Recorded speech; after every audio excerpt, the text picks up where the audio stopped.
নমস্কাৰ, এই মুহূৰ্তৰ অসমৰ প্ৰত্যেকগৰাকী জনতালৈ দিবলৈ ওলাইছো ডাঙৰ খবৰ। আজি হৈছে 23 ফেব্ৰুৱাৰী।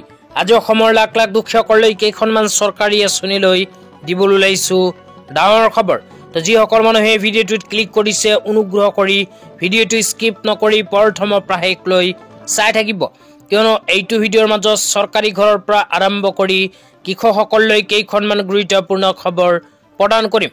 অনুগ্ৰহ কৰি ভিডিঅ'টো স্কিপ নকৰি প্ৰথমৰ পৰা শেষলৈ চাই থাকিব। লগতে মোৰ চেনেলত নতুন হ'লে প্লিজ চেনেলটো ছাবস্ক্ৰাইব কৰি মোৰ লগত থাকিব। তো বলক ভিডিঅ'টো আৰম্ভ কৰি আজি প্ৰথমটো গুৰুত্বপূৰ্ণ খবৰৰ বিষয়ে বিস্তাৰিত জানি লওক। তো আজিৰ প্ৰথমটো গুৰুত্বপূৰ্ণ খবৰ হ'ল কৃষকসকলৰ বাবে। তো আপোনালোকে মোবাইল স্ক্ৰীনত চাব পাৰিছে, কৃষকসকলৰ বাবে এনেকুৱা এখন আপডেট ইতিমধ্যে আমাৰ হাতত আহি পৰিছে। তো ইয়াতে কি লিখা আছে পঢ়ি আপোনালোকক বুজাই দিছো, অনুগ্ৰহ কৰি ভিডিঅ'টো স্কিপ নকৰি চাই থাকিব। তো ইয়াতে লিখা আছে, বিভিন্ন প্ৰাকৃতিক দুৰ্যোগৰ ফলত হোৱা শস্যৰ ক্ষতিৰ পৰা কৃষকক সুৰক্ষা প্ৰদানৰ বাবে প্ৰধানমন্ত্ৰী ফচল বীমা যোজনা আঁচনি বানপানী, খৰাং, শিলাবৃষ্টি আদিৰ দৰে বিভিন্ন প্ৰাকৃতিক দুৰ্যোগৰ লগতে পোক পৰুৱা, বেমাৰ আজাৰ আদিৰ পৰা হোৱা শস্যৰ ক্ষতিৰ পৰা সকাহ পাবলৈ আপোনাৰ খেতিডৰা প্ৰধানমন্ত্ৰী ফচল বীমা যোজনাৰ অধীনত বীমা কৰক। তো ইয়াতে কোৱা অনুযায়ী ভাৰত চৰকাৰে কৃষকসকলক সকাহ প্ৰদানৰ উদ্দেশ্যে আৰম্ভ কৰিছে প্ৰধানমন্ত্ৰী ফচল বীমা যোজনা আঁচনি। এইখন আঁচনিৰ জৰিয়তে আপোনালোকে নিজৰ খেতি বাতিৰ ক্ষতিপূৰণ লাভ কৰিব। তো আপোনালোকে যদি খেতি বাতি কৰে তেন্তে আপোনাৰ বাবে এখন গুৰুত্বপূৰ্ণ আঁচনি হ'ল প্ৰধানমন্ত্ৰী ফচল বীমা যোজনা আঁচনি। তো এইখন আঁচনি যদি আপোনাৰ খেতিডৰা অন্তৰ্ভুক্ত কৰি লয় তেন্তে খেতি বাতি কৰাৰ পিছত আপোনাৰ খেতি বাতিখিনি যদি কোনো বানপানী, খৰাং, শিলাবৃষ্টিৰ লগতে প্ৰাকৃতিক দুৰ্যোগ আৰু পোক পৰুৱাৰ ফলত ক্ষতি হয় তেন্তে চৰকাৰে আপোনালোকক প্ৰদান কৰিব ক্ষতিপূৰণ। তো সেইকাৰণে আপোনালোকে যদি এতিয়ালৈকে প্ৰধানমন্ত্ৰী ফচল বীমা যোজনা আঁচনিত নিজৰ খেতিডৰা অন্তৰ্ভুক্ত কৰা নাই, অতি সোনকালে কৰি লওক। তো আপোনাৰ খেতি বাতি কোনো কাৰণত যদি ক্ষতি হয় তেন্তে ক্ষতিপূৰণ এইখন আঁচনিৰ জৰিয়তে লাভ কৰিব। তো যিসকল কৃষকে খেতি বাতি কৰে কিন্তু প্ৰধানমন্ত্ৰী ফচল বীমা যোজনা আঁচনিত আবেদন কেনেকৈ কৰিব লাগে যদি নাজানে তেন্তে অনুগ্ৰহ কৰি ভিডিঅ'টো স্কিপ নকৰি চাই থাকিব।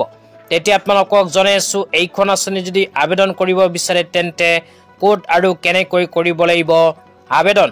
তো আপোনালোকে যদি প্ৰধানমন্ত্ৰী ফচল বীমা যোজনা আঁচনিত নতুনকৈ আবেদন কৰিব বিচাৰে তেন্তে আপোনাৰ নিজৰ অঞ্চলৰ CSC চেণ্টাৰত গৈ যোগাযোগ কৰিব। তো আপোনালোকে নিজৰ অঞ্চলৰ CSC চেণ্টাৰৰ সহায়তে কৰিব পাৰিব প্ৰধানমন্ত্ৰী ফচল বীমা যোজনা আঁচনিত আবেদন। তেতিয়া আপোনালোকক দিবলৈ ওলাইছোঁ আজি দ্বিতীয়টো খুবেই গুৰুত্বপূৰ্ণ খবৰ। অনুগ্ৰহ কৰি ভিডিঅ'টো স্কিপ নকৰি প্ৰথমৰ পৰা শেষলৈ চাই থাকিব। তো আজিৰ দ্বিতীয়টো গুৰুত্বপূৰ্ণ খবৰ হ'ল প্ৰধানমন্ত্ৰী আৱাস যোজনা গ্ৰামীণ আঁচনিলৈ। তো যিসকল মানুহে চৰকাৰী ঘৰ পোৱা নাই সেইসকল মানুহৰ বাবে ভাৰত চৰকাৰে আৰম্ভ কৰিছে প্ৰধানমন্ত্ৰী আৱাস যোজনা গ্ৰামীণ আঁচনি। তো এইখন আঁচনিত কোনবোৰ মানুহে আবেদন কৰিব পাৰিব, লগতে 2025 চনত কোনবোৰ মানুহে চৰকাৰী ঘৰ লাভ কৰিব আপোনালোকক বিতংভাৱে জনাই আছোঁ। তো ইয়াতে লিখা আছে, 2016 চনৰ 1 এপ্ৰিলত আৰম্ভ হোৱা প্ৰধানমন্ত্ৰী আৱাস যোজনা গ্ৰামীণ PMAYG হৈছে গ্ৰাম্য উন্নয়ন মন্ত্ৰালয় MORD কেন্দ্ৰীয় ফ্লেগশ্বিপ মিছন, যিটো গৃহ নিৰ্মাণ আৰু নগৰ পৰিক্ৰমা মন্ত্ৰালয় MOHUA ৰূপায়ণ কৰে। তো তাৰপিছত আৰু লিখা আছে, PMAYGৰ লক্ষ্য হৈছে সকলো গৃহহীন পৰিয়ালক আৰু কেঁচা ঘৰত, জোৰাজীৰ্ণ ঘৰত বসবাস কৰা সকলক চৰকাৰী ঘৰ প্ৰদান কৰা। তো তাৰপিছত আৰু কি লিখা আছে পঢ়ি শুনাই দিছোঁ, অনুগ্ৰহ কৰি ভিডিঅ'টো স্কিপ নকৰি প্ৰথমৰ পৰা শেষলৈ চাই থাকিব। লগতে মোৰ চেনেলত নতুন হ'লে প্লিজ চেনেলটো ছাবস্ক্ৰাইব কৰি মোৰ লগত থাকিব। তাৰপিছত লিখা আছে, PMAYGয়ে গ্ৰাম্য গৃহ নিৰ্মাণ নাটনি দূৰ কৰে আৰু ভাৰতৰ গ্ৰাম্য অঞ্চলত গৃহ নিৰ্মাণৰ ঘাটি দূৰ কৰে, যিসকলৰ বাবে গৃহ নিৰ্মাণৰ মিছন যথেষ্ট অৰিহণা যোগায়। PMAYGৰ অধীনত থকা ঘৰসমূহ ন্যূনতম আকাৰ 25 বৰ্গমিটাৰ, পৰিষ্কাৰ পৰিচ্ছন্নভাৱে ৰন্ধা বঢ়াৰ বাবে নিৰ্দিষ্ট এলেকাকে ধৰি 2022 চনৰ 27 ছেপ্টেম্বৰলৈকে মুঠ 2.72 কোটি লক্ষ্য ভাৰতৰ ভিতৰত 2 কোটি ঘৰ নিৰ্মাণ কৰা হৈছে।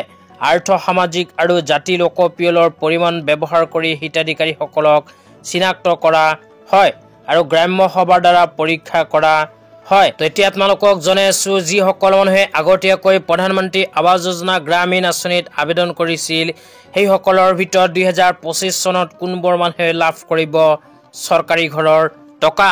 অনুগ্ৰহ কৰি ভিডিঅ'টো স্কিপ নকৰি প্ৰথমৰ পৰা শেষলৈ চাই থাকিব। তো ইয়াতে লিখা আছে কোনবোৰ মানুহে 2025 চনত লাভ কৰিব চৰকাৰী ঘৰৰ টকা।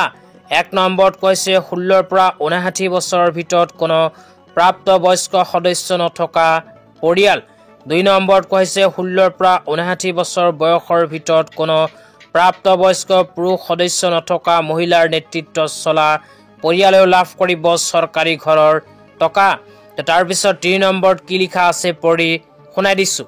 3 নম্বৰ লিখা আছে 2025 চনৰ ওপৰৰ কোনো স্বাক্ষৰ প্ৰাপ্তবয়স্ক নথকা পৰিয়ালসকলেও লাভ কৰিব চৰকাৰী ঘৰ।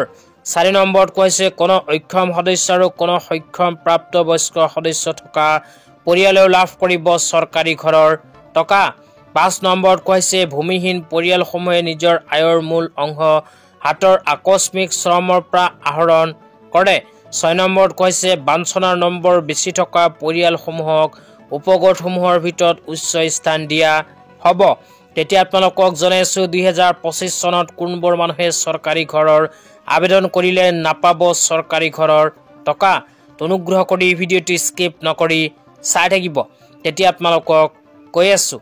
তো ইয়াতে 1 নম্বৰত কৈছে মটৰ চালিত 2, 3, 4 চকীয়া বাহনৰ লগতে মাছ ধৰা নাও থকা সকলেও নাপাব চৰকাৰী ঘৰৰ সুবিধা। 2 নম্বৰত কৈছে মেকানিজ 3, 4 চকীয়া বাহনৰ কৃষি সঁজুলি থকা সকলেও নাপাব চৰকাৰী ঘৰ। 3 নম্বৰত কৈছে 50,000 টকা বা তাতকৈ অধিক ক্ৰেডিট লিমিট থকা কিষাণ ক্ৰেডিট কাৰ্ডৰ হিতাধিকাৰী। 4 নম্বৰত কৈছে চৰকাৰী কৰ্মচাৰী হিচাপে যিকোনো সদস্য থকা ঘৰুৱা পৰিয়াল। 5 নম্বৰত কৈছে চৰকাৰৰ ওচৰত পঞ্জীয়নভুক্ত অকৃষি উদ্যোগ থকা পৰিয়ালেও নাপাব। 6 নম্বৰত কৈছে পৰিয়ালৰ যিকোনো সদস্যই প্ৰতিমাহে 10,000 টকাতকৈ অধিক উপাৰ্জন কৰে। 7 নম্বৰত কৈছে আয়কৰ পৰিশোধ কৰা সকল। 8 নম্বৰত কৈছে পেছাদাৰী কৰ পৰিশোধ কৰা সকল। 9 নম্বৰত কৈছে ফ্ৰিজৰ মালিক। 10 নম্বৰত কৈছে লেণ্ডলাইন ফোন এটাৰ মালিক হোৱা পৰিয়ালেও নাপাব চৰকাৰী ঘৰৰ সুবিধা। তেতিয়া আপোনালোকক দিবলৈ লৈছোঁ আজিৰ তৃতীয়টো খুবেই গুৰুত্বপূৰ্ণ খবৰ। অনুগ্ৰহ কৰি ভিডিঅ'টো স্কিপ নকৰি প্ৰথমৰ পৰা শেষলৈ চাই থাকিব। আজিৰ তৃতীয়টো গুৰুত্বপূৰ্ণ খবৰ হ'ল ভাৰত চৰকাৰৰ 2025-26 বিত্তীয় বৰ্ষৰ বাজেট লৈ। তো আপোনালোকে মোবাইল স্ক্ৰীনত চাব পাৰিছে এনেকৈ এখন আপডেট বাজেট লৈ আমাৰ হাতত আহি পৰিছে।